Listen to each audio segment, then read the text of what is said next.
Bueno, bienvenidos, la gente aquí en Fiesa y los que están de manera remota. Vamos a mostrar un poco de qué se trata todo este tema de control de acceso. Vamos a estar hablando un poco de las líneas ZK, después de Sebury, algunos conceptos de lo que es la biometría, los distintos métodos, sus ventajas, desventajas, en qué se basan.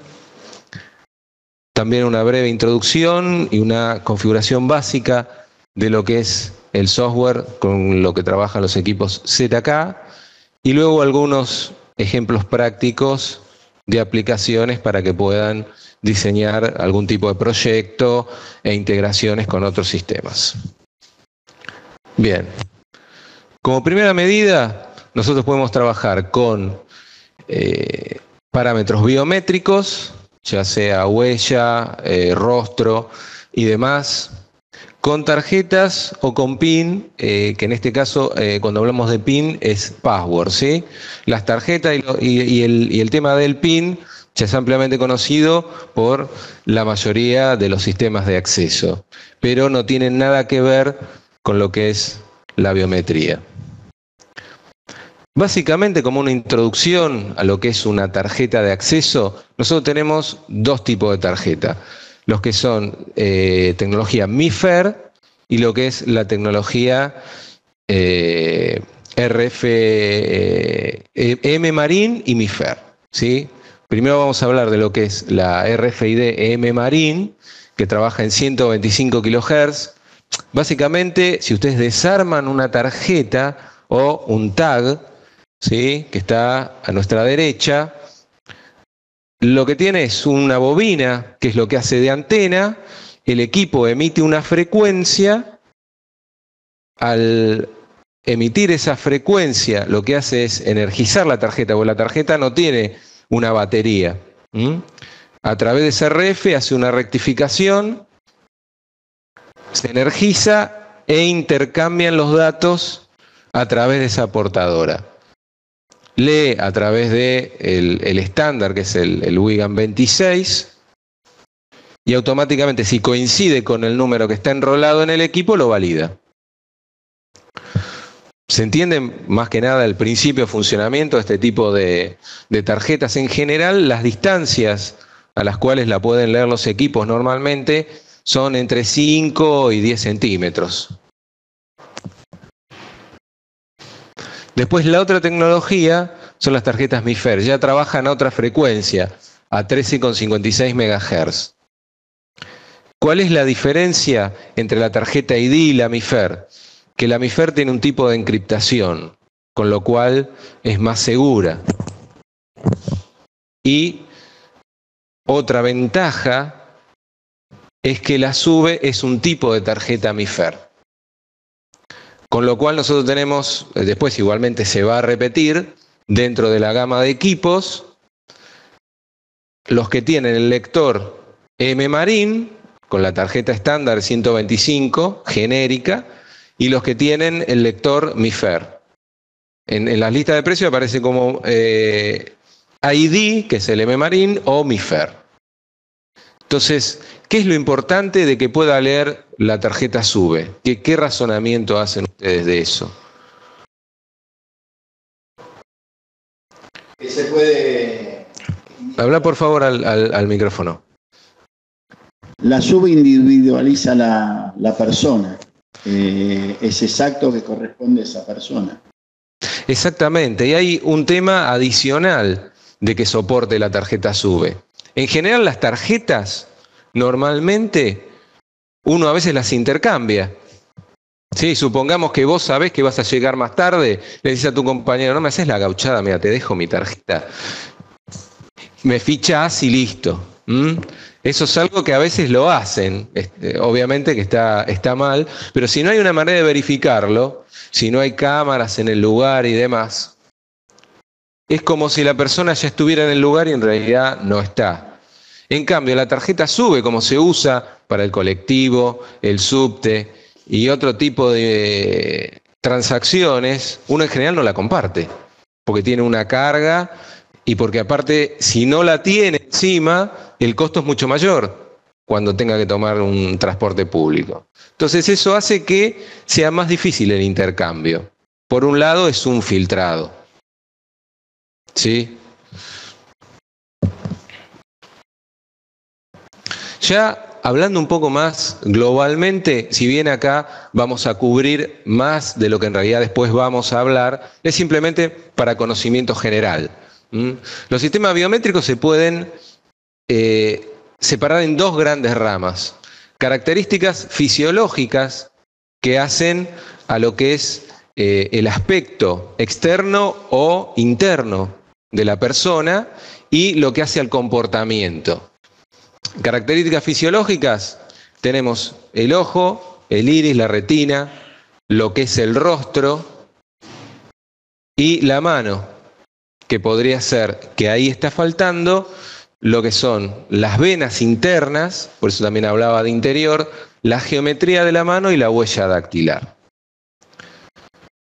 Después, en cuanto al comportamiento, podemos hablar de la voz, la firma y la manera que uno tiene de escribir en el teclado. Aunque parece un poco loco, se podría identificar a una persona por la cadencia en la cual presiona las teclas. ¿Sí? La firma ya es conocida, el tema de ese tipo de autenticación, y del resto de los ítems vamos a hablar más adelante. Sí les destaco que la geometría de la mano es algo que está un poco cayendo en desuso porque el equipo es grande, ¿sí? Tiene que hacer un scan 3D de lo que es las medidas de los dedos y de la mano en general, pero como para una población grande hay similitudes, trae dificultades a la hora de la validación, ¿sí? Da lugar a errores. No sé si hasta acá tienen alguna pregunta o alguna consulta puntual, si no, avanzamos. ¿Hasta acá se entiende bien? Acá hacemos una comparación entre lo que es la biometría y un sistema de acceso estándar que trabaja con tarjetas y contraseñas, que es lo normal de los sistemas de acceso y particular de el panel más grande que nosotros tenemos, que es la EVO. Entonces, primero podemos hablar de la persona de tres características que trae una persona consigo para este tipo de sistemas. Lo que la persona es, lo que la persona sabe y lo que la persona tiene. Lo que la persona tiene, ¿qué se imaginan que viene a hacer? Estoy haciendo una analogía. Lo que la persona tiene son las tarjetas, las llaves, los tags, todo lo que le puede dar una habilitación. Lo que la persona sabe son las contraseñas que tiene que memorizar. Y lo que la persona es, justamente, son los caracteres biométricos. La huella, el rostro. Lo que no se puede copiar. Exactamente, bueno. Recién acá dice lo que no se puede copiar. Ahí ahora vamos a hablar. ¿Cuál es el tema con la biometría o cuál es la ventaja? Que es intransferible. O sea, en general uno, o lo que pasa, las personas extravían, se olvidan las claves, extravían las tarjetas, y es una molestia tener que acordarse de una clave o tener que llevar consigo una tarjeta. La gente que se olvida de eso siempre se hace el chiste, la cabeza no te la olvidas porque la tenés pegada. Bueno, justamente ahí está la ventaja de la biometría, la comodidad, ya sea la huella, el rostro u otras características. Entonces, destacando un poco y resumiendo lo de la tabla, que es gran parte de lo que hablamos, ¿qué es lo que necesita las contraseñas? Una necesidad de un secreto. Muchas veces uno las comparte, las contraseñas. Lo mismo que hablábamos de las tarjetas. Cuando entra una persona se puede hacer pasar por otra. Si no hay una validación con cámara, no podemos discernir. Posibilidad de robo o de pérdida, eso ya lo hemos hablado. Ahora, el registro inicial y la posibilidad de regeneración, ¿qué habla esto? O sea, una contraseña, si alguien se la olvida, yo fácilmente la puedo cambiar en un equipo. Pero ¿qué es lo que pasa con la biometría? ¿Cuál es el inconveniente? ¿Cómo? La huella dactilar es única. Sí, después si podés saber, yo igual repito lo que vos decís. Me dicen, la huella dactilar es única. Pero ¿cuál es el problema? Cuando yo pierdo una base de datos o se corrompió la huella de una persona u otro rasgo, tengo que hacer que esa persona venga físicamente y volverla a enrolar.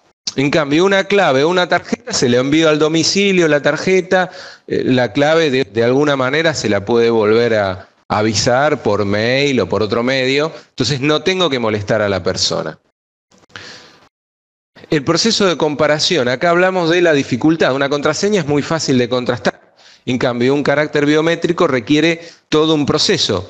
Es decir, el equipo adquiere, por ejemplo, hablemos de una huella. Después igual podemos volver sobre esto. El equipo adquiere la huella.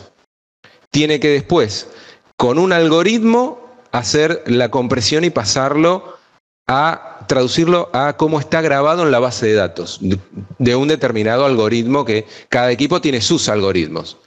Entonces, todo ese proceso más la comparación lleva más tiempo que una simple contraseña o leer una tarjeta. O sea, el hecho de leer una tarjeta son milisegundos, uno la pasa y ya está. El hecho de poner una huella tarda entre medio segundo y un segundo. Hay gente que no entiende este tipo de cosas y después vamos a hablar también de cómo adiestrar al cliente, porque muchas veces puede ser que el cliente se queje del equipo, el instalador también, pero generalmente por desconocimiento de la tecnología.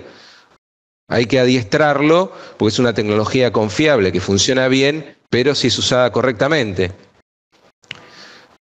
Ya hablamos de la comodidad. Vulnerabilidad de espionaje, o sea, recién nos decían que no se puede robar. Claro, es muy difícil robar un rasgo biométrico. En cambio, tanto por espionaje o fuerza bruta, podemos vulnerar una clave. No podemos acordarnos de una clave muy grande, ¿sí? De alguna manera, eso se puede vulnerar. Las medidas de prevención, ahí la biometría ya no es tan destacada. ¿Por qué? El tema de las contraseñas y las tarjetas, lo mismo que las tarjetas MIFER y que tienen otras tecnologías de encriptación, ya son conocidas desde hace mucho tiempo. Entonces, es más fácil prevenir algún tipo de suceso. En cambio, para la biometría, como es tan reciente, las técnicas utilizadas para vulnerar o falsificar, obviamente están en desarrollo. Entonces, es algo que no es tan destacable. Después, lo que hablábamos de usuarios reales. La huella es tu huella, vos no podés transferirle a otra persona ese rasgo. Así que, en ese caso, con la biometría uno sabe que la persona es la persona. En cambio, esto está, digamos, de una página en español, por eso aparece la palabra coste, ¿sí? La implantación y el mantenimiento. La implantación refiere a los costos del equipamiento en sí. Es más costoso un equipamiento biométrico que un equipamiento estándar de control de acceso. Pero en el lado del mantenimiento es donde tiene la ventaja. Al perder contraseñas o tarjetas, son costos agregados que de la otra manera no existen. Hasta acá se entiende, es una comparativa para que ustedes sepan y también son herramientas para que ustedes vendan el producto. Porque hay mucha gente que se queja de este tema de no saber quién en realidad es. El intercambio de tarjetas es muy conocido y se da a menudo. Entonces, para tener un control de asistencia, que uno quiere tener un real control, la única manera es con caracteres biométricos.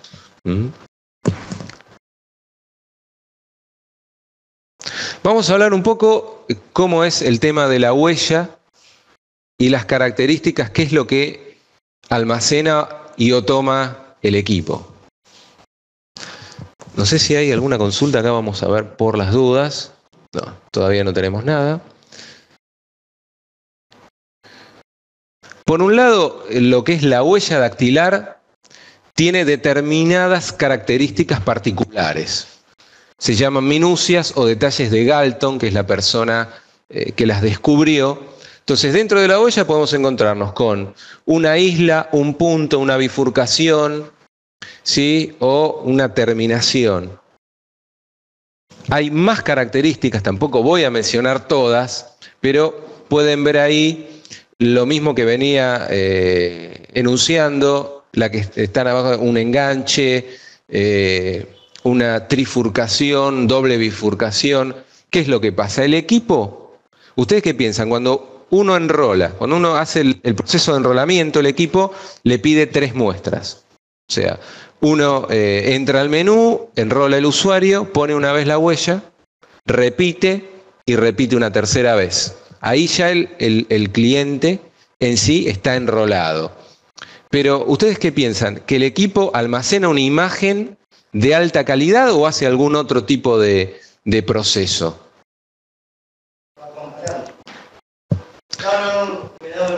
¿Te da vergüenza hablar? Igual no pasa nada, porque en realidad muy poca gente conoce todo esto, ¿sí? Entonces, que no te dé vergüenza decir algo que pueda estar equivocado, ¿no? Nadie se va a reír, ni nada, ni mucho menos porque esto es poco conocido, ¿sí? Salvo por gente especializada en el tema. Entonces me decían acá que hace comparación. Lo que pasa es que si uno quiere almacenar una imagen de alta calidad, hay 2 problemas con eso. Primero, la cantidad de memoria que tiene que ocupar el equipo.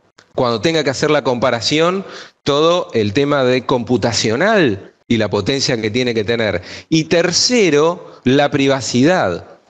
Este es otro tema de mucha gente y que acá lo quiero destacar. Después en otro slide aparece el tema de la privacidad, pero ya que estoy lo menciono.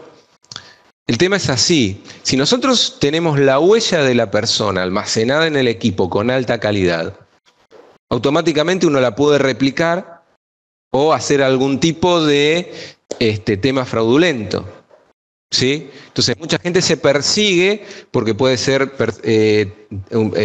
digamos que aparezca algún tema judicial y demás, y entonces el equipo alguien pueda robar o sacar la huella para otro uso. Bueno, eso no existe.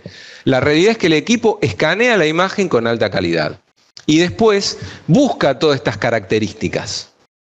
Una vez que buscó todas estas características, lo que hace es almacenar. Por ejemplo, supongamos que encontró 50, pero va a decir, bueno, tiene un punto en la parte izquierda superior, tiene una isla en la parte inferior derecha, y todo eso con medidas.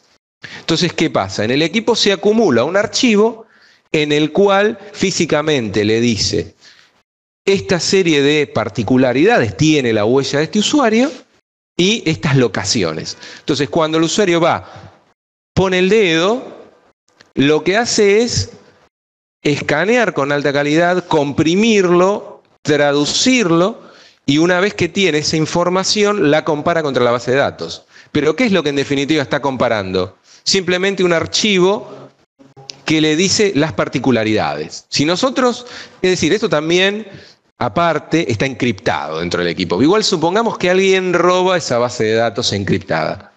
¿Cómo hace para reconstruir la huella real? Es imposible, porque va a poner un punto acá, una isla acá, pero todo lo que es la huella no lo puede reconstruir. ¿Sí? ¿Se entiende entonces? Entonces, el argumento de algún cliente que le diga o que se persigue. Sí, dale, pasale el micrófono, que tiene una duda, gracias.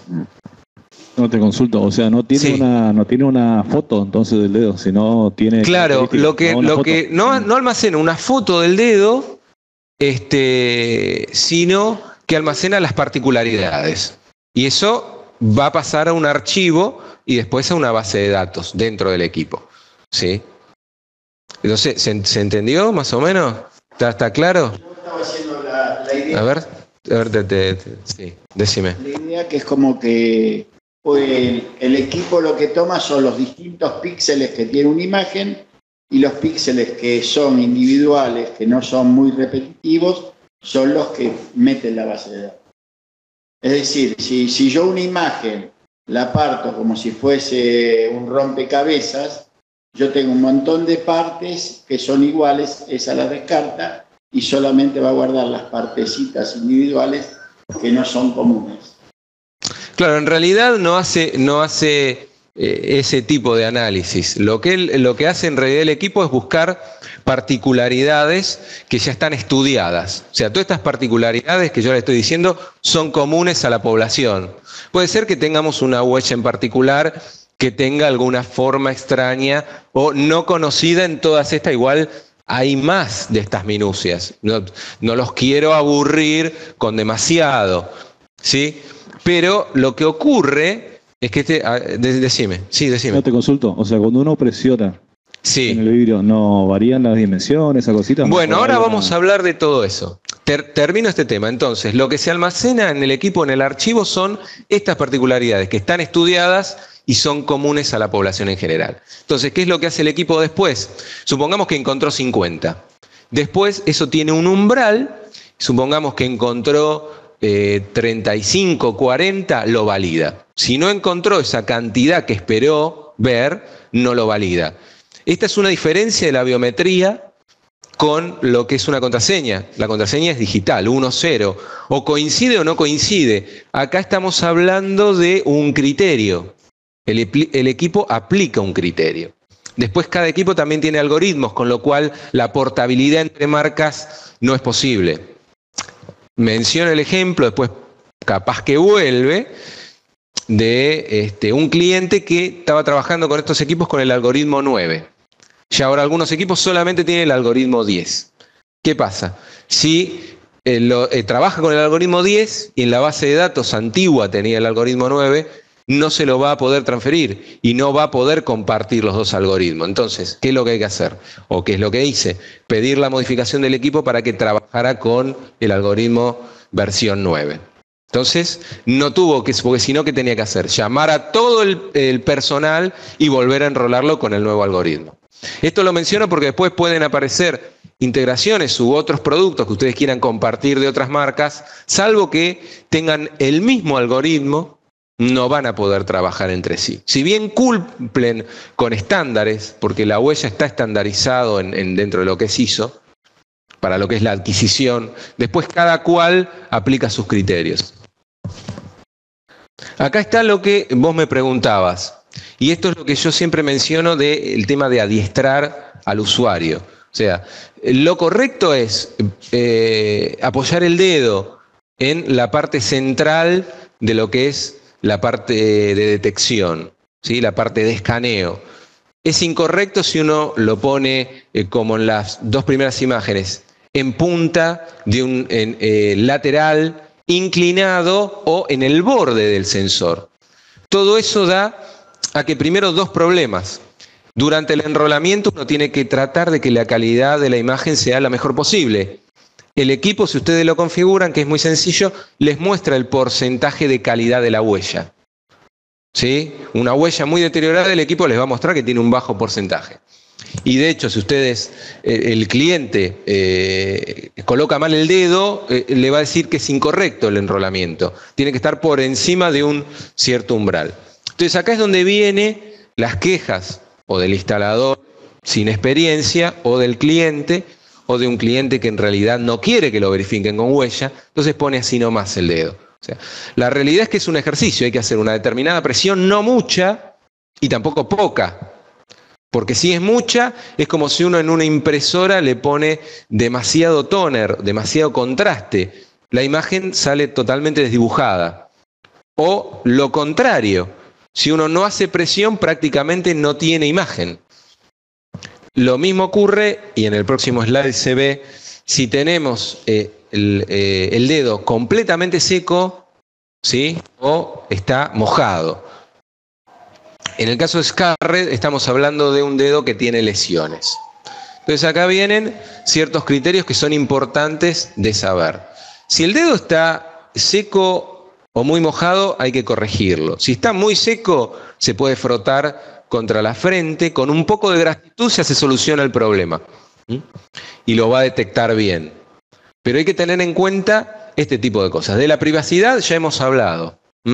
No sé si hasta acá surgen dudas o está todo más o menos claro, se entiende, ¿no?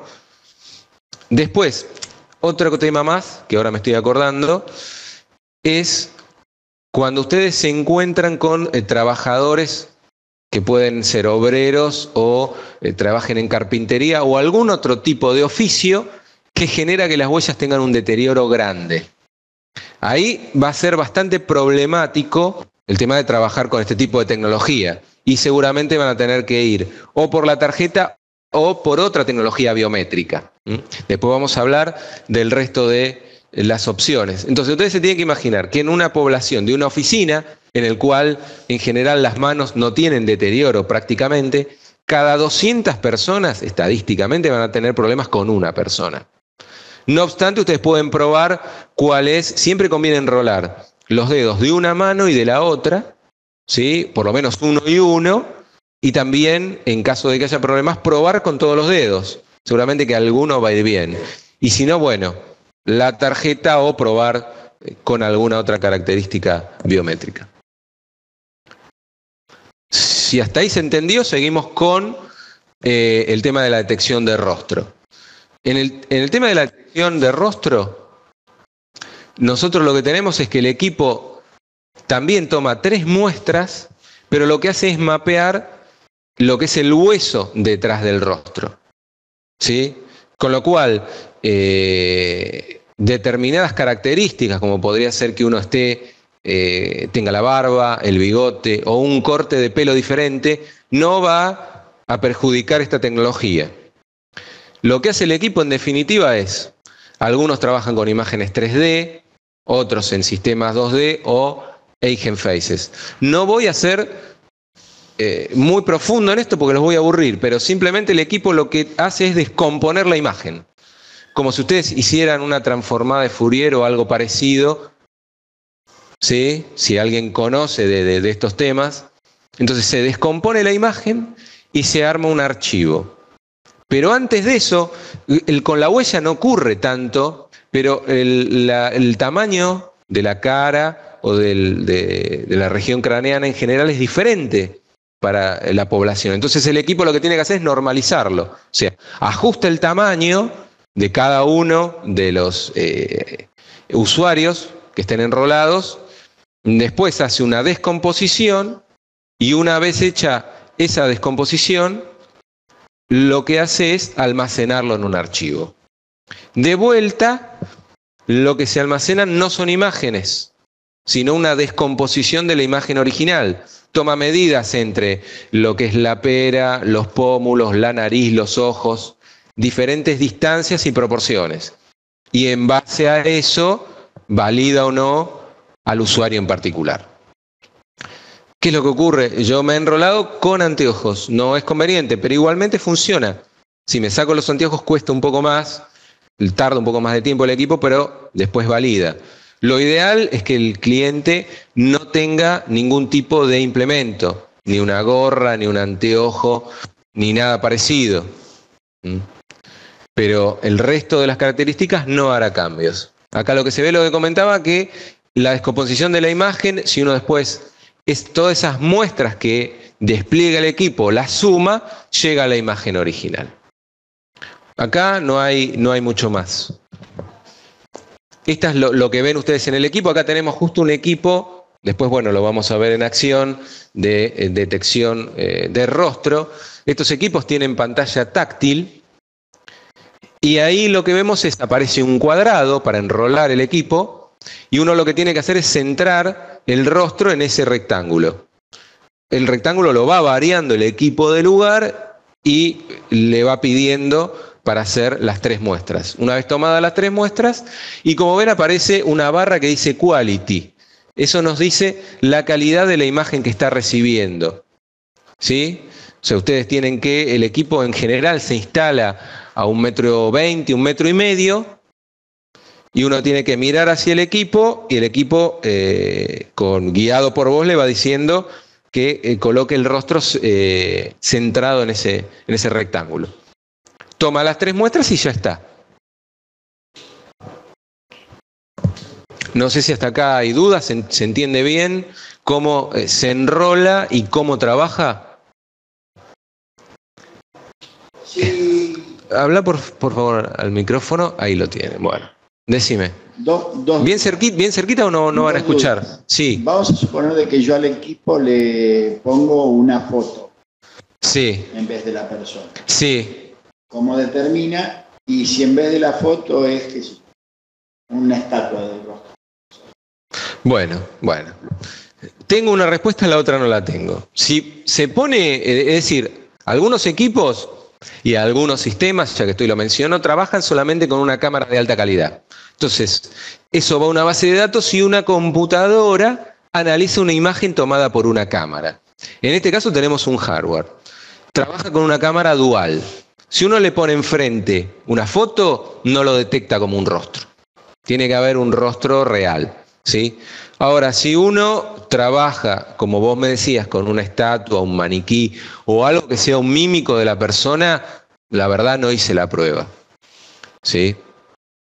Habría que verlo, pero no obstante, el equipo, al tener una detección 3D, va a ser más difícil engañarlo, ¿sí? Porque se da cuenta de ciertas características. O sea, pero todos estos sistemas, obviamente que en algún punto sí, decime. O sea, ¿no tiene una cámara térmica ahí para ver si tiene temperatura?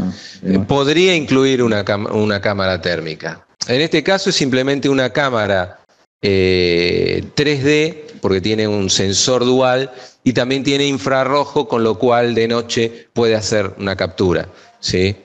Obviamente que estos sistemas, cuanta más complejidad tienen, más difícil es de vulnerarlos, pero igualmente hay que tomarse la molestia. O sea, ¿cómo hacemos para reproducir exactamente la persona, el rostro en un maniquí, digamos, si la persona no se presta? Es bastante complicado porque en general las muestras se toman sobre la persona en sí, los moldes. Lo mismo ocurriría con una huella, ¿sí? Es complicado. Obviamente que todo es vulnerable, pero ya los métodos comunes no sirven, como la inteligencia social o el tema de la fuerza bruta.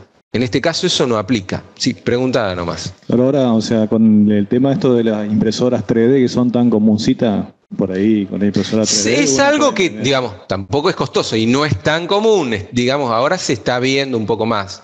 Pero bueno, digamos, como yo les decía, por ahora está bien estudiado las vulnerabilidades de los sistemas estándar. Los sistemas biométricos, digamos que las maneras de vulnerarlos están en desarrollo, entre comillas.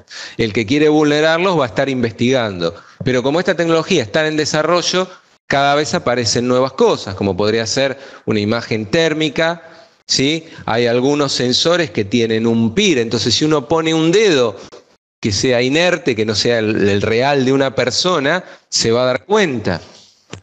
Igualmente después vamos a hablar de otros sistemas que sí en realidad la persona tiene que estar necesariamente viva para poder hacer la validación. Claro, sí, acá se ríen, pero bueno, todo esto y todas las cosas que se pudieran hacer, hay que probarlas, ¿sí? Y llevan su tiempo y investigación. Pero por eso tenemos sistemas biométricos estándar y en lugares de alta seguridad aplican otras cosas. Vamos a seguir viendo el resto de las tecnologías. El reconocimiento de iris, ¿sí?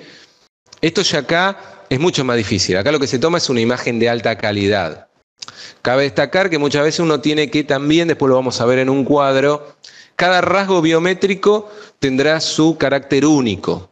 Hay cosas que hay dos personas, o inclusive los gemelos, van a tener el mismo rostro. Pero en cuanto a lo que es la huella y el iris, ahí van a diferir, va a ser completamente diferente. ¿Cuál es la ventaja del iris?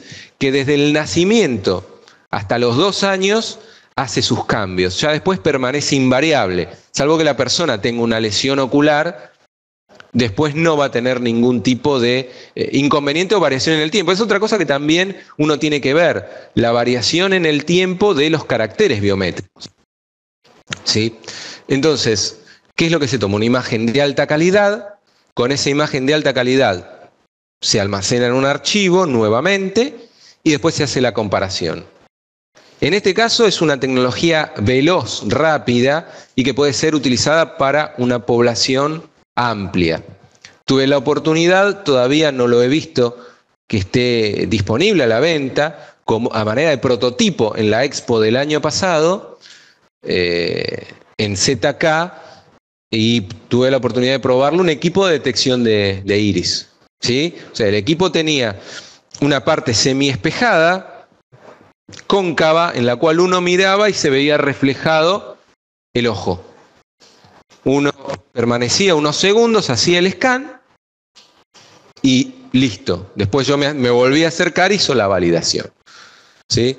Es una tecnología que, por el tipo de cámara que tiene que utilizar y demás, es costosa, pero ya estamos hablando de un entorno de alta seguridad.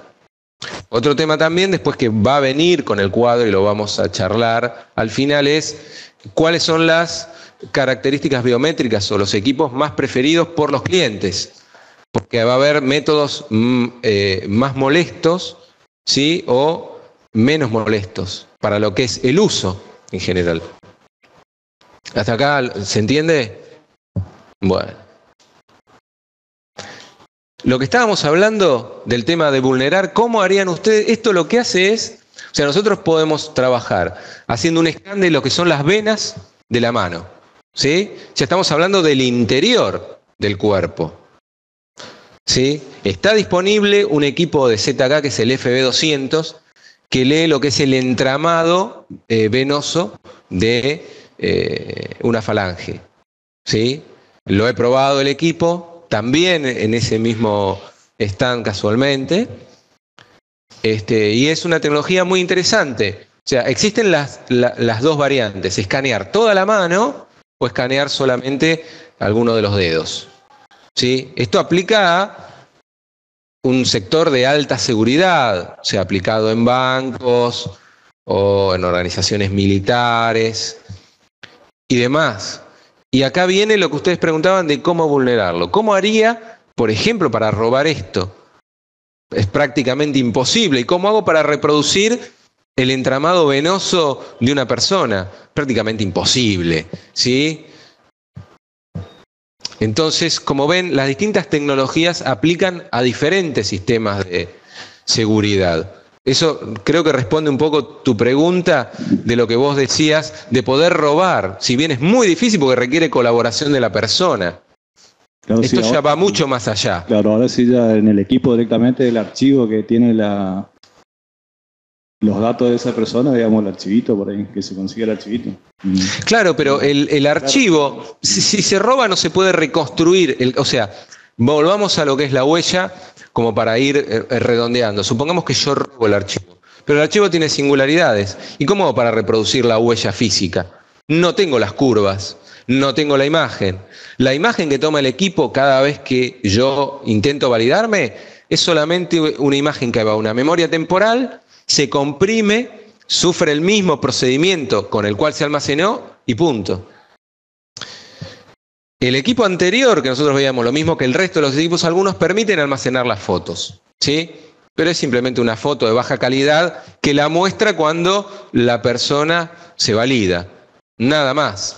Y eso igualmente dependerá, ya es algo común en general, ya todo el mundo está con celulares, uno a veces ni siquiera lo percibe y lo están filmando o sacándole una fotografía, pero eso no implica que después se pueda robar ese carácter.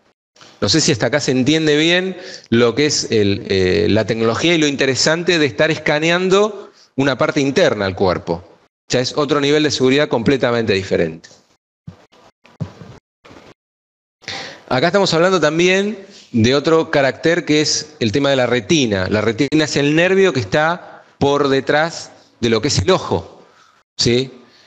Acá el inconveniente de esta técnica, si bien también son para sistemas de alta seguridad, es que qué persona está dispuesta a mantener primero la mirada fija en una luz, un punto, ¿sí?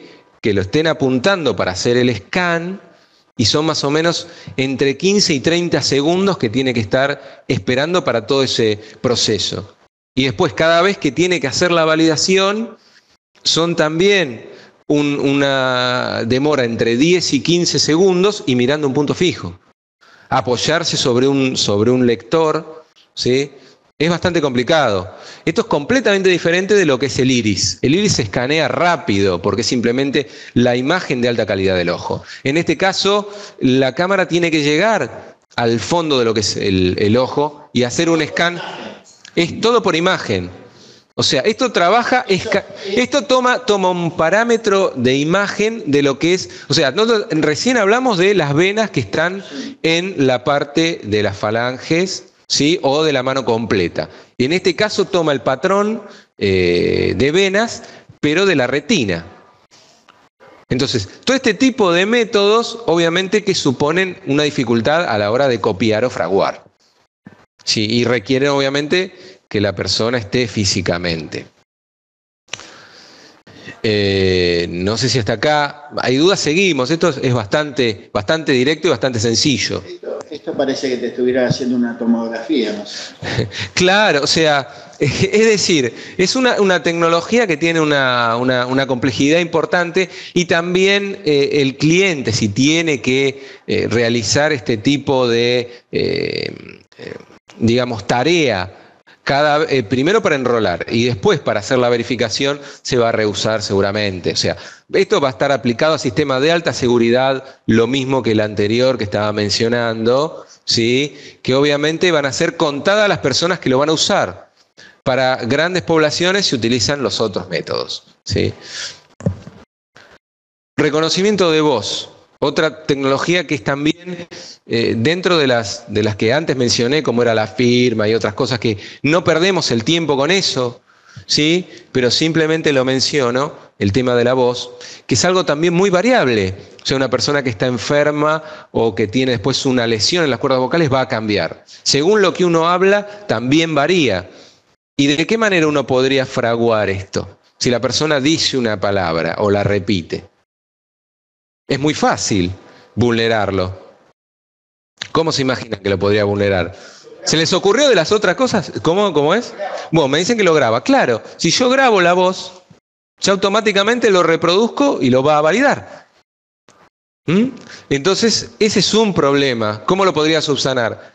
Que el equipo le dijera palabras y el cliente las tuviera que repetir. O que el cliente tuviera varias palabras grabadas. Y entonces de esa manera uno se asegura, con esa aleatoriedad, un poco más de confiabilidad. Pero igual es algo incipiente, que está en desarrollo, pero sepan que puede ser vulnerado, más que otras técnicas. Acá ya un pantallazo como para terminar con todo esto y que se entienda bien. Todas las técnicas biométricas, ventajas sobre el sistema común y demás. Acá aparece de un pantallazo en verde, en amarillo y en rojo, en un grado de mayor a menor, las diferentes características. Yo les hablaba del grado de aceptación. La huella dactilar, ¿cuál es el problema del grado de aceptación? Lo mencioné hasta el hartazgo, ¿no es cierto? El tema de la privacidad. Ustedes ya tienen argumentos para contrarrestar ese pensamiento. El reconocimiento facial, ¿por qué es tan aceptado? Porque uno simplemente ni siquiera toma contacto con el equipo. A veces la huella uno dice, bueno, andás a ver quién puso el dedo, o si es en un lugar, supongamos que se podría usar en un lugar hospitalario. Ojo, eso está piola por el tema de que no se confundan las historias médicas. Pero uno que sabe si la otra persona o estaba con gripe o alguna otra cosa, y entonces uno dice, no, pero bueno, mirá, tengo que andar tocando. En cambio, con el rostro uno no toma contacto con nada. El equipo lee el rostro y punto. Reconocimiento de iris, bueno, ya hablamos. El de iris o el de la retina, el hecho de tener que pararse frente al dispositivo. Por eso la reacción de la gente. Reconocimiento de voz, firma y lo que es ADN, que ni siquiera lo mencioné, obviamente nadie se opone porque son los menos invasivos. Después hablamos, por ejemplo, de resistencia al fraude. Ya lo habíamos visto, el reconocimiento de voz y la firma puede ser imitada. Entonces, son los más plausibles de fraude. El reconocimiento de iris, geometría de venas, la huella dactilar son los más difíciles de fraguar. Sin embargo, esto puede ir cambiando al mejorar la tecnología. Después, lo que habla de mensurabilidad. Esto refiere a cuán medible es ese carácter, o la dificultad, ¿sí?, de yo tomar esa muestra. El comportamiento refiere a cuando yo tomo la muestra, el tiempo que requiere computacional, la complejidad del equipamiento. La permanencia era lo que yo les decía de un carácter que sea inalterable a lo largo del tiempo, que uno pueda tomar una muestra y dentro de 3 años no tenga que volver a tomar una muestra. Una huella dactilar no cambia, se puede deteriorar, pero no va a cambiar. En cambio, otros comportamientos, otras características, sí pueden sufrir cambios. La unicidad, esto distingue es decir, que cada uno ese rasgo sea distintivo. ¿Sí? En el caso del rostro podríamos tener 2 personas, ¿sí? Que fueran gemelos, claro, es idéntico, ¿sí? Si bien podría haber, son idénticos, entonces ahí es donde falla el tema de la unicidad. Y la universalidad. La universalidad refiere a que todo el mundo tiene que tener ese rasgo, ¿sí? Básicamente esto es para que tengan una noción global de todo este tema. Como para cerrar un poco todo lo que estuvimos hablando. ¿Tiene alguna pregunta adicional? Si no, ya pasamos a lo que son los diversos equipos, viendo características y ya las características que hacen el control de acceso y los conceptos, para que ustedes entiendan, y después hablemos lo mismo. ¿Hasta acá está claro? Igualmente voy a ver si alguien en el chat tenía alguna pregunta, la contestamos, a ver. Dicen, a ver, vamos a resumir un poquito, disculpen, pero también hay gente que tiene. Bien, muy bien. Preguntan lo más seguro. Bueno, lo más seguro es la huella en cuanto al comportamiento. Digamos, de la resistencia, sería en este cuadro la resistencia al fraude. Tenemos la huella dactilar, el reconocimiento de iris, la retina y geometría de venas, que son los más difíciles de copiar o fraguar. Y el ADN, por supuesto. El ADN, por supuesto, porque es propio de cada individuo, ¿sí?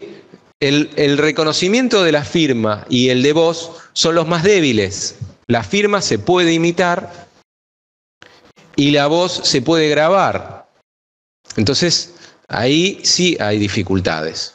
Lo que están en amarillo era el reconocimiento facial, que dijimos que dentro de una población grande puede haber similitudes, y la geometría de la mano, que también no es algo demasiado distintivo. Puede haber personas que tengan una geometría de la mano muy similar, y si el equipo tiene un umbral bajo, lo va a validar. Otro criterio que también queda acá, y ya lo cerramos, es que hay 2 umbrales del equipo. Uno que se llama FAR y otro que se llama FRR. ¿A qué se refiere? A la falsa aceptación y al falso rechazo. La falsa aceptación es cuando uno acepta a alguien que no está en la base de datos. Y el falso rechazo es alguien que está en la base de datos y uno no lo valida. Yo puedo variar esos umbrales para que el equipo funcione, por ejemplo, en el caso de una población que yo hice captura de huella, pero tienen un poco de deterioro, entonces bajo un poco el listón. Pero ¿qué pasa? Cuando bajo uno, sube el otro. Lo que uno tiene que tratar es de lograr un equilibrio entre la falsa aceptación y el falso rechazo. Lo menciono porque a los equipos se les puede variar ese parámetro. En general no conviene tocarlo, pero si hay problemas se puede alterar. Si hasta acá vamos bien, avanzamos, ¿les parece? Por un lado, tenemos 2 grandes líneas para destacar: controles de acceso y controles de asistencia. El control de acceso de por sí también se puede usar para asistencia, pero el que es control de asistencia no se puede usar para acceso porque no tiene las salidas de relé, no controla una puerta.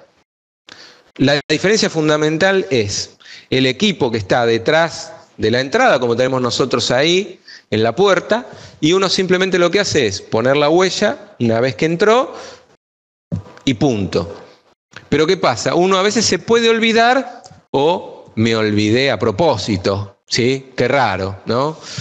Entonces, si uno pone un control de acceso, necesariamente al pasar por la puerta de entrada tiene que poner la huella, entonces ya está. Ahí no hay excusa que valga. Sí o sí tiene que validarse.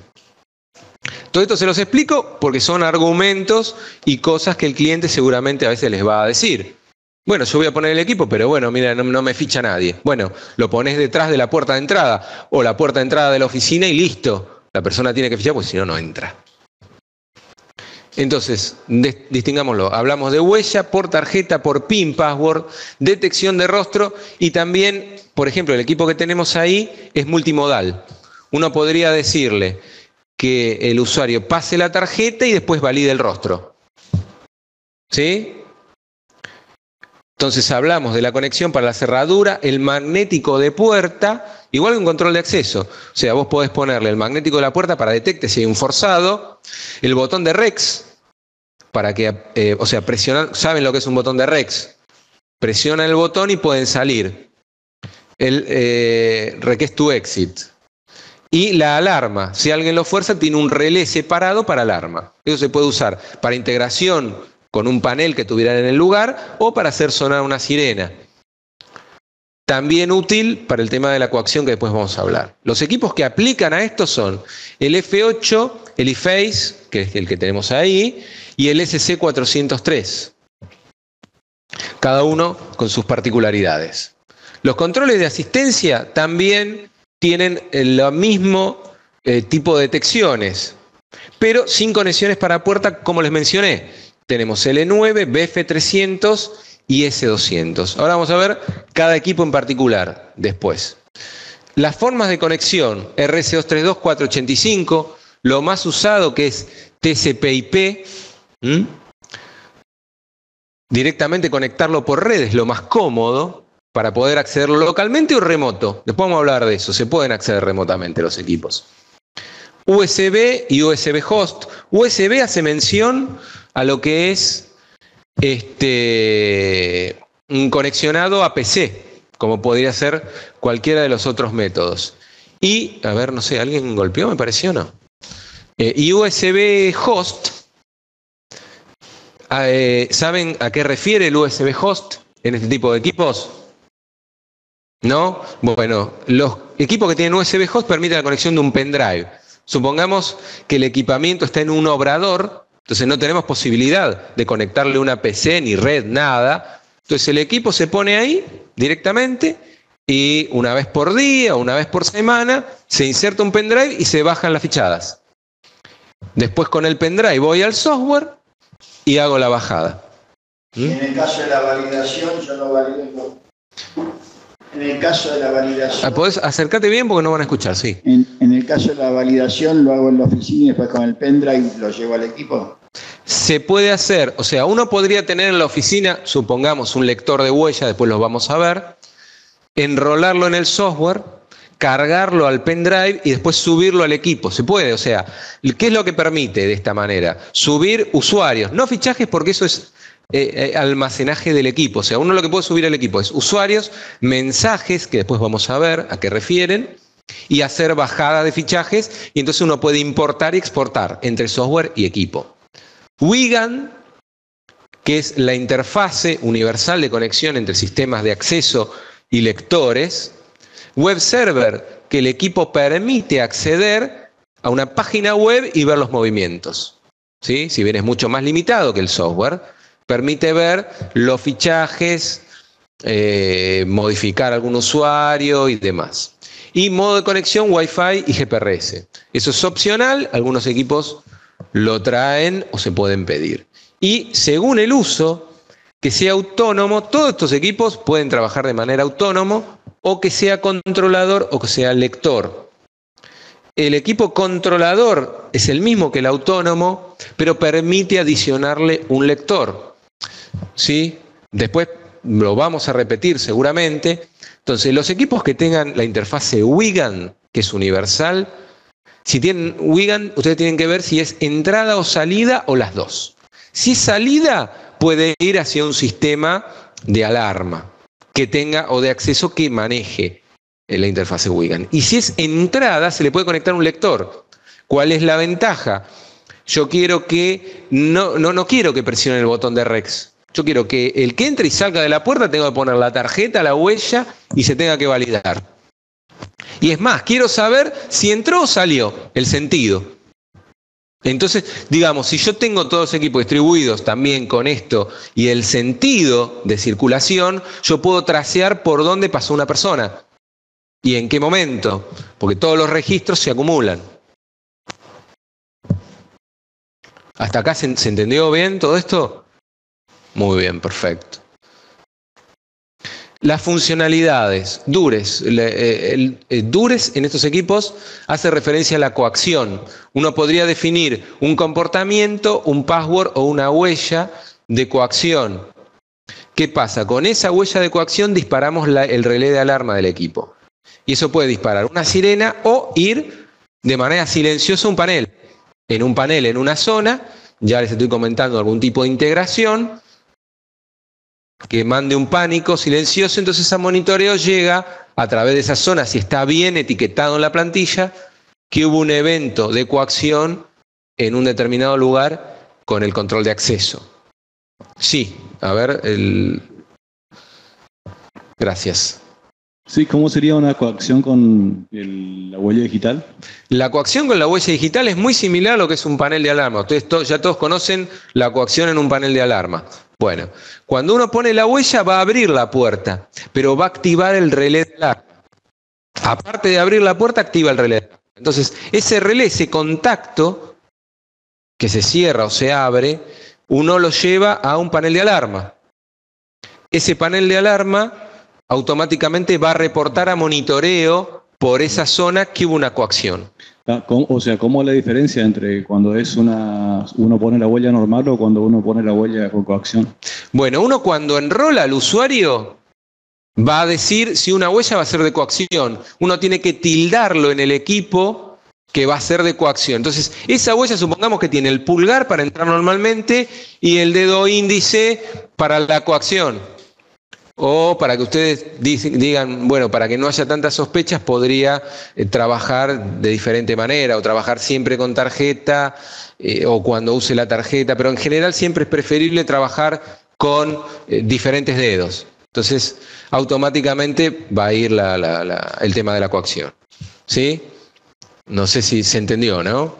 La alarma es lo que mencionamos, y la alarma horaria simplemente algunos equipos permiten fijar horarios porque tiene un parlante y puede sonar una sirenita por el parlante del equipo. ¿Sí? Para avisar, qué sé yo, el corte al mediodía o algún otro suceso.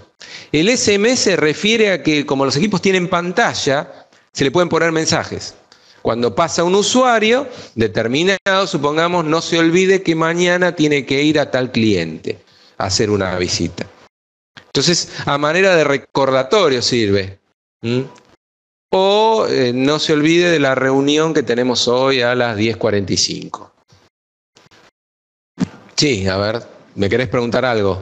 Te consulto, o sea, ¿eso solo en el equipo o un SMS te manda tu...? No, a esa es una confusión común. Lo pongo como SMS porque está así en el software, en el equipo y en los manuales, para que no haya confusión. Pero esto no es un SMS que se envía a un celular. Es un mensaje que se despliega en pantalla del equipo, ¿sí? Pero lo llaman de esa manera, justo la misma manera en la cual uno menciona los mensajitos de texto de celular, sí, pero no me queda otra que ponerlo, explicarlo, ¿sí? Pero mencionarlo como realmente está en toda la documentación, porque en toda la documentación está así, y en el software van a ver configuración de SMS. Entonces, para que no haya confusión, lo aclaramos, pero lo van a ver siempre de esa manera. Y la verificación. Esto también es un aspecto importante. ¿Saben qué significa el tipo de verificación 1 a 1, 1 a N o 1G? ¿O se lo imaginan? Bueno, entonces les comento. Es, por ejemplo, cuando yo hago 1 en N, yo tengo toda una base de datos, supongamos, de 100 personas. Yo soy una de esas 100 personas. Cuando pongo la huella o algún otro carácter biométrico, lo que tiene que hacer es escanear en toda la base de datos hasta encontrarme y validarme o no. En cambio, el 1 a 1 lo que hace es validar contra mi carácter en la base de datos. ¿Cómo se puede dar? Yo le digo, soy el usuario 80. Pongo 80 en el equipo y pongo la huella. Entonces contrasta contra mi huella. Exactamente. O también, más cómodo, a veces usan una tarjeta. Yo paso la tarjeta y después espera la huella. Esto es interesante porque evita errores de validación y agiliza un montón, ¿sí? Bueno, y 1G es uno en grupo. Uno podría definir grupos y entonces dentro de ese grupo hace el escaneo, ¿sí? En grandes poblaciones esto agiliza el tiempo computacional del equipo. Después los privilegios, esto es algo muy importante. Lo mismo que pasa en los paneles. Los paneles de alarma ustedes le cambian el código de instalador y el código maestro puede ser del cliente o de ustedes. Esos siempre son criterios, ¿sí? En este caso uno tiene que definir un password de administrador o una huella o un carácter biométrico. Entonces, ¿qué pasa? Tenemos todas estas categorías. El supervisor es la más alta, el que puede configurar todo el equipo completo. El administrador puede tocar todo menos los caracteres sensibles como son la conexión de red, password y demás. El enrolador simplemente puede, valga la redundancia, agregar usuarios. Y el usuario, simplemente raso, no puede hacer ningún tipo de operación sobre el equipo. Esto es importante porque a veces ustedes pueden decir, no, mira, cada vez que tengas que agregar gente al sistema, me tenés que llamar y yo te hago la gestión. O ustedes se deslindan de todo este tema, adiestran a la persona o las personas que van a estar encargadas y le dan un password de enrolador. Entonces ustedes se aseguran que no le va a cambiar los parámetros de red, el tiempo de puerta, porque puede ser un desastre y entonces tendrían que ir a visitar a cada rato al cliente, una molestia muy grande. O sea que el código del técnico es el supervisor. El código del instalador, en este caso, es supervisor, ¿sí? Un administrador podría ser un empleado de la empresa que va a poder modificar varios caracteres menos la conexión física, como son la IP del equipo, el password de conexión y demás. Después, en cuanto a lo que es acceso, se disponen de 50 zonas horarias. Uno puede asignar al usuario 3 horarios, ¿sí? Que obviamente van a quedar, pueden superponerse o no, pero los va a tomar como válidos. Definir 5 grupos y hasta 3, lo mismo que nosotros, 3 zonas horarias por grupo. Y después, combinaciones. Y hasta 5 grupos por combinación. ¿Saben a qué me refiero cuando hablo de combinaciones?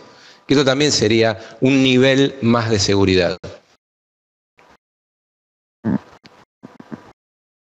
Será de que si no entró una persona, el cacique, no pueden entrar los 5.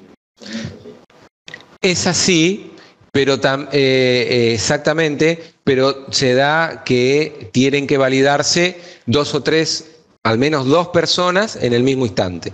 Supongamos, si queremos entrar a la empresa, tienen que estar, vos y yo tenemos que estar, ¿sí? Porque si no, no entra nadie. Entonces vos pasás la tarjeta o la huella, yo paso la tarjeta o la huella, y ahí el equipo abre, ¿sí? Para un acceso restringido a un determinado lugar.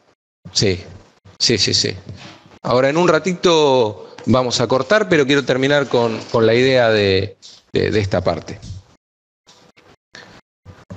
¿Hasta acá? ¿Se entiende? Ya acá estamos viendo un montón de características propias de los equipos para poder hablar del mismo idioma, ¿sí? Cuando después mencione alguna de estas características ya van a saber a qué refiero. Ya acá vamos a ver lo que son algunos equipos. Estos tipos de equipos, algunos trabajan, tenemos de pantalla táctil, pantalla blanco y negro y con iconos. Los que trabajan con iconos, simplemente se navega por esos iconos con flechas, hacia arriba, hacia abajo, y entonces se va accediendo a diferentes partes del menú. En los que tienen el display escrito, vamos navegando con una flecha y entrando en los diferentes submenús. Lo mismo ocurre, pero es más cómodo en el caso de los equipos táctiles. Los de rostro, como el que tenemos aquí, tienen una pantalla táctil. En este caso tienen pantalla color. Después vamos a hablar de, por ejemplo, tienen una capacidad de estos equipamientos, 3.000 huellas y 100.000 transacciones. Transacciones, ¿saben a qué refiere? Transacciones son registros, o sea, vieron que un panel de alarma, el básico tiene 256, el buffer. En paneles más grandes, como son el Evo, tenemos 2048 y acá tenemos 100.000. Los equipos en general tienen o 50.000 o 100.000. ¿Qué pasa con los paneles cuando tenemos mucho movimiento? Enseguida se empieza a sobreescribir. Acá es muy difícil que se empiece a sobreescribir, salvo en un lugar muy grande, pero toda esta base nos va a durar meses. Acá tenemos los tipos de comunicación, no voy a ser reiterativo con eso, los tipos de conexionado y la alimentación. En general, los de asistencia se alimentan con fuentes de 5 volts. El resto con fuentes de 12 volts. Acá el iClock, que es como el que tenemos aquí adelante, en general se usan para asistencia, pero los que están mencionados ahí, el 700 y 2800, tienen también control de acceso web server e incorporan una batería. Esto nos permite unas 3 horas aproximadamente de autonomía, ¿sí? En caso de un corte de luz, si no uno tiene que proveer de algún tipo de UPS y demás. Estos equipos también lo que permiten es almacenar fotografías y captura. No voy a reiterar mucho el tema que aparece en cuanto a lo que son las conexiones. ¿Saben cómo es el tema de la captura? Esto es importante. El equipo tiene una cámara. Entonces, si alguien pasa una tarjeta, la huella o el rostro, hace una captura con la cámara y yo puedo saber que la persona en realidad es la que es. Y no es alguien poniendo un maniquí, un dedo falso. En el caso que se pudiera, ¿no es cierto? ¿Sí? Entonces, automáticamente, ¿qué otra manera tendría? Tendría que poner una cámara si no tuviera esta posibilidad. Hay gente que lo que hace como, igual ya estamos un poco bromeando porque es difícil burlar estos equipos, el tema de la tarjeta, tenían solamente tarjeta, entonces había puesto una cámara, al pasar la tarjeta disparaba la cámara y entonces sabía si en realidad el que había pasado por ahí era quien decía ser. Estos equipos tenemos el S200, se los paso para que lo vean, tiene pantalla blanco y negro. El S400 tiene pantalla color, el que tenemos actualmente es el S200 que estamos manejando, fundamentalmente para asistencia por password y tarjeta. ¿Sí? Ahí tienen un poco un resumen de las características. Es bastante reiterativo las posibilidades. El USB host no está incluido. Sí, decime. Sí, el problema que muchas veces se presenta con el tema este es que, por ejemplo, en una fábrica o en una fábrica fundamentalmente el horario de entrada es a las 7 de la mañana. Sí. Y los empleados vienen 7 menos 1 y tenés 15 para entrar. Entonces, a consecuencia de la cola que se te forma, en realidad entró 7 y 5 cuando en realidad la intención era que entrara a las 7. Sí, bueno, no va, en realidad no va a pasar tanto porque al pasar la huella o la tarjeta tarda, o sea, la tarjeta es extremadamente rápida y la huella tarda un segundo como mucho en la validación.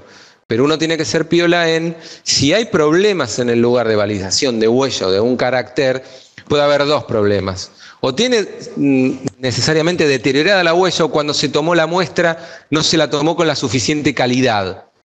Pues uno puede volver a enrolar el usuario o directamente, igualmente, si alguien llega 5 minutos tarde tampoco va a ser tan grave y se pueden poner criterios, pero bueno, vos estás hablando de una simultaneidad, si no podés poner 2 equipos y que se repartan y de hecho hay equipos que son duales. Sí, nosotros no lo tenemos en la lista, pero que tienen 2 huellas, 2 lectores de tarjeta. En Sport Club, cuando un tipo le rebota...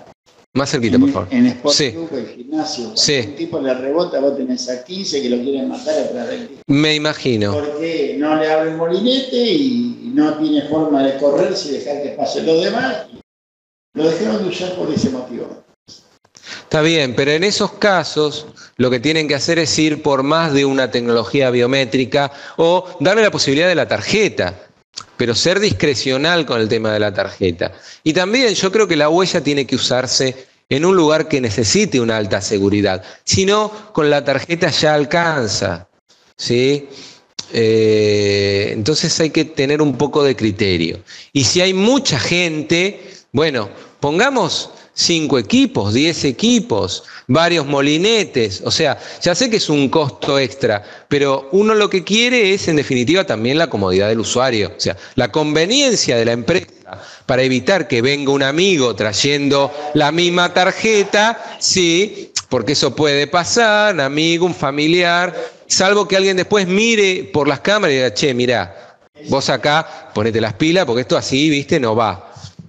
Entonces, tienen que prever las medidas, ¿sí? O poner la huella para el acceso, supongamos, a pileta. A veces dejan la tarjeta, pero para acceso a determinados lugares ponen la huella. Entonces, digamos que lo estás obligando un poco a la persona, ¿sí? Y entonces eso es lo piola de esto. Pero tienen que pensar en tener más de un equipo. Y aparte, un equipo que se comporte bien. Un equipo, digamos, con tecnología antigua de huella, generaba problemas. Estos equipos no tienen ese tipo de inconvenientes. Pero uno a la hora de usar estas tecnologías tiene que tener en cuenta eso. Y en ese caso, bueno, que inviertan un poco más y pongan más de un equipo. Porque si no, sí va a ser un serio problema, como nos mencionaban acá en un comercio. Acá no quiero ser más reiterativo, el equipo, digamos, uno era pantalla blanco y negro, el otro color, y las capacidades son similares. En este caso, la fuente es de 12 volts. ¿Sí? Siguiendo con los controles de asistencia, les voy a pasar el E9, que digamos que es el clásico. ¿Sí? Ese... Nos preguntan acá los detectores de huellas si tienen nivel de sensibilidad. No es, digamos, nivel de sensibilidad. Hay umbrales mínimos en cuanto a la calidad de la huella que es aceptada. O sea, si uno enrola a un usuario, si la calidad es lo suficientemente buena, el equipo va a decir que el enrolamiento fue correcto. Si no, lo va a rechazar y va a pedir una nueva pasada. Y si uno ve que sigue teniendo problemas, tiene que ver si el dedo está sucio, está mojado, o el cliente no está usándolo bien. El tema de la presión y lo que les estaba mencionando. Entonces, viendo todo eso, se puede solucionar el inconveniente. O cambiar de dedo, ¿sí? Entonces tenemos por un lado el E9, que puede ser con los lectores, en general todos, pueden ser ID o MyFair. En este caso nosotros tenemos lo que son los más... que tienen más salida, el E9 que tiene las dos posibilidades y el F8 que se verá más adelante. El BF300 es de detección de rostro. ¿Sí?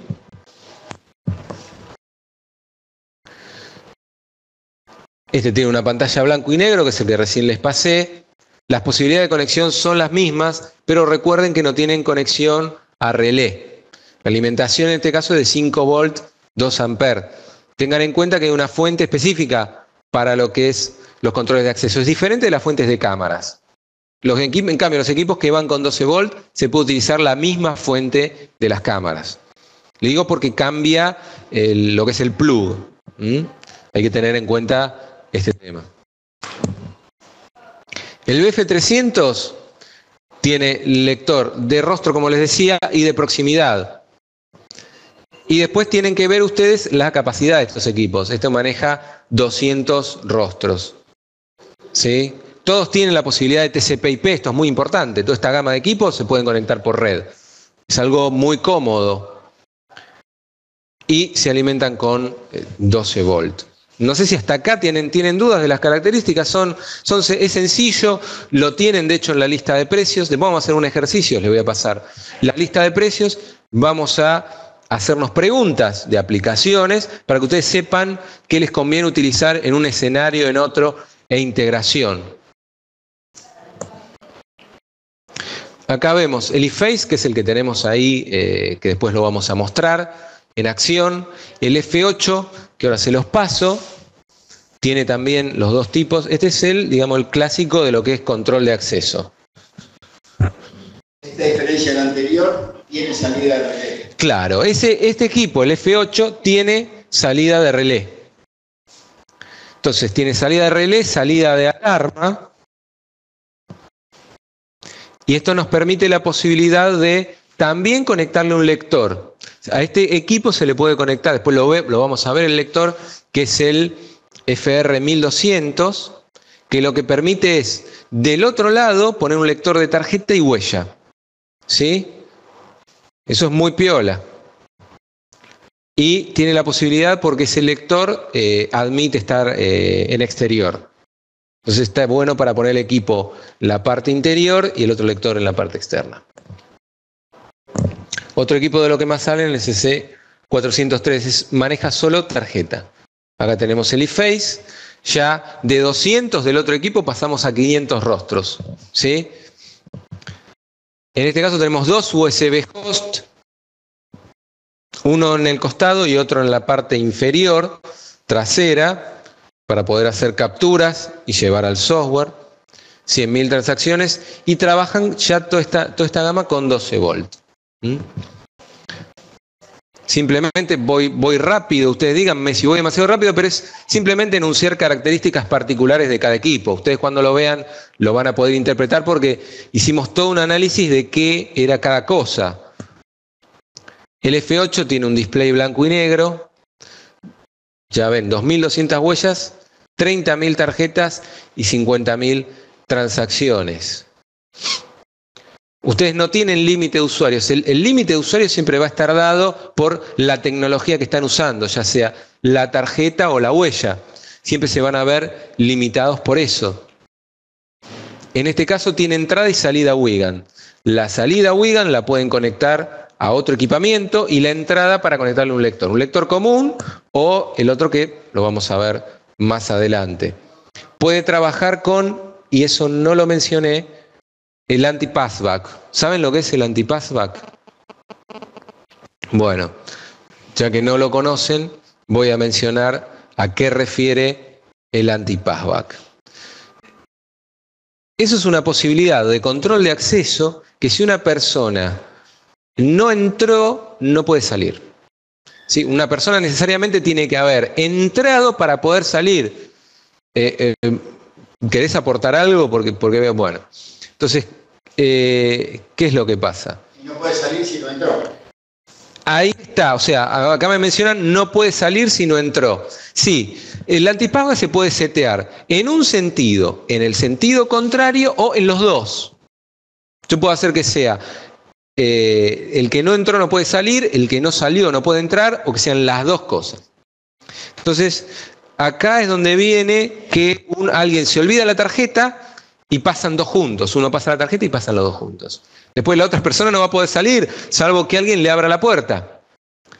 Esto ocurre también si alguien, tenemos una intrusión indeseada cuando alguien abre la puerta.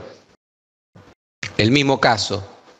Si no entró, no puede salir. Esto es muy interesante para el control de acceso. También tiene la posibilidad del Dures. Sepan que no está en todos los equipos, pero esto está interesante. ¿Sí? ¿Se entendió bien el concepto del anti-passback? Bueno, vamos a mirar un poquito a ver si alguien tenía alguna pregunta puntual. Sí, a ver, apareció algo. La huella es única. Bueno, se ve que de todo lo que hemos mencionado encontró la respuesta. Sí, no puede haber huellas duplicadas. Bueno, vamos a hacer de vuelta clic. A ver si... Ahí está, muy bien. El SC403 también es un equipo bastante pedido. En este caso, bueno, no lo traje, después vemos si acerco una. La diferencia es que tiene, digamos, la entrada y la salida Wigan, o sea que se le puede integrar a otro sistema existente que sea compatible con Wigan, se le puede conectar un lector, pero es solamente lector y puede leer un password. Entonces trabaja solamente con tarjeta. Si uno necesita solo tarjeta, es el equipo ideal. Pueden ser hasta 30.000 tarjetas, como en general la mayoría de las aplicaciones van a usar siempre mucho menos. Tiene el anti-passback y el Dures también como opción. Sepan que en estos equipos, si ustedes pretenden que se sepa bien el sentido de salió, entró y demás, tienen que pedir específicamente y se le hace una modificación al equipo. Como viene por defecto, no detecta cuando se ingresa por un lector el sentido. Si la tarjeta se pasó por el lector o se pasó por el controlador. Eso es, digamos, darle el flag al software cuando lea en el equipo que interprete si fue una entrada o una salida. Esto también me lleva a algo que no mencioné y es para uso y es importante. Estos equipos tienen en general una flecha, ¿sí? Hacia arriba y hacia abajo. Y en el display aparece entrada grande. Cuando la persona entra tiene que estar en entrada. Y cuando sale tiene que presionar la flecha que aparezca salida y ahí va a fichar como salida, porque si no está siempre fichando o como entrada o como salida como quedó el equipo. Eso es vital para lo que es asistencia. Si bien uno puede discernir, bueno, a las 8 a las 6 de la tarde no entró. Pero es importante tenerlo. Si hay un corte en un almuerzo, saber bien eso. Si bien el equipo lo puede interpretar porque es una seguidilla en horarios, es más prolijo que se especifique ese ítem. El MA300 lo destaco, es un equipo nuevo que adquirimos, ahora lo voy a pasar, que permite, digamos, el tema, si bien ese sí, pero no con grado total de exterior, es decir, tendría que estar bajo un alero, ¿sí? Nos preguntan si el equipo puede ir en exterior, tendría que estar bajo alero porque no es estanco totalmente, ¿sí? O con algún tipo de protección. Lo que tiene de interesante este equipo, al ser así más compacto, ¿sí? Y también antivandálico porque es metálico el gabinete, que se puede agregar, digamos, a la central Evo para poner huella. Si bien otros equipos también sirven, son más aparatosos, más grandes. Después vamos a ver un poquito, sirve para hacer integración con la Evo. Es decir, la Evo lo ve como si fuera una tarjeta, pero nosotros lo que estamos poniendo es una huella. Los equipos autónomos, que después vamos a hablar de Seburi, también permiten esto. Pero ¿qué pasa? ¿Cuál es la dificultad del equipo de Seburi? No tiene conexión a PC. Después vamos a volver a mencionarlo. Esto es, al tener conexión a PC, yo puedo tener, si hay un problema con el equipo o se daña o lo tengo que cambiar, tengo una base de datos en software que la puedo volver a subir al equipo. Entonces no tengo que llamar a todo el personal para enrolarlo nuevamente. ¿Sí? Entonces acá ven un poquito las características, ¿sí? 1500 huellas es la capacidad que tiene el equipo, entrada y salida Wigan, TCP/IP como el resto, el anti-passback y el Dures también porque tiene salida de alarma. ¿Hasta acá se entiende estas particularidades? Bien. Después, acá aparece el FR1200 que yo le mencionaba. Ese lector trabaja por RS485. El único controlador que tenemos que lo admite es el F8. Entonces ustedes pueden tener un lector de huella y de tarjeta asociado al F8. Entonces automáticamente ustedes pueden poner del lado de afuera de la puerta la huella y la tarjeta para que el usuario directamente tenga que validarse en cualquiera de los dos sentidos. Después, bueno, el KR10 es simplemente un lector y el KR102 es un lector con la posibilidad de ingresar PIN o password. El CR10 es interesante mencionar, es un lector USB de tarjetas. ¿Qué es lo que tiene de interesante? Es como si fuera un teclado virtual. Ustedes vieron el número de la tarjeta, que son aproximadamente 10 números. Cuando tienen que pasar al software, tienen que leerlo, tipearlo en el software, y eso es una incomodidad. Ustedes, si ponen el cursor en el lugar en donde tiene que ir el número de la tarjeta, pasan la tarjeta por este lector y automáticamente escribe el número, rellena el campo. Es muy cómodo. No olviden que a veces las tarjetas no queda otra que enrolarlas directamente en el equipo porque no tienen el número. En general las tarjetas traen el número impreso, pero el número se puede borrar o hay tarjetas que no lo traen. Y el ZK4000 es un lector de huella, USB.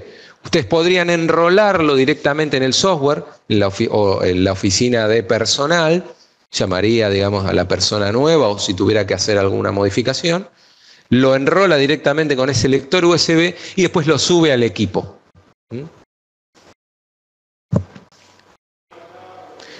Después vamos a ir al software. Vamos a hacer, no sé si hasta acá hay preguntas para redondear, ¿está claro?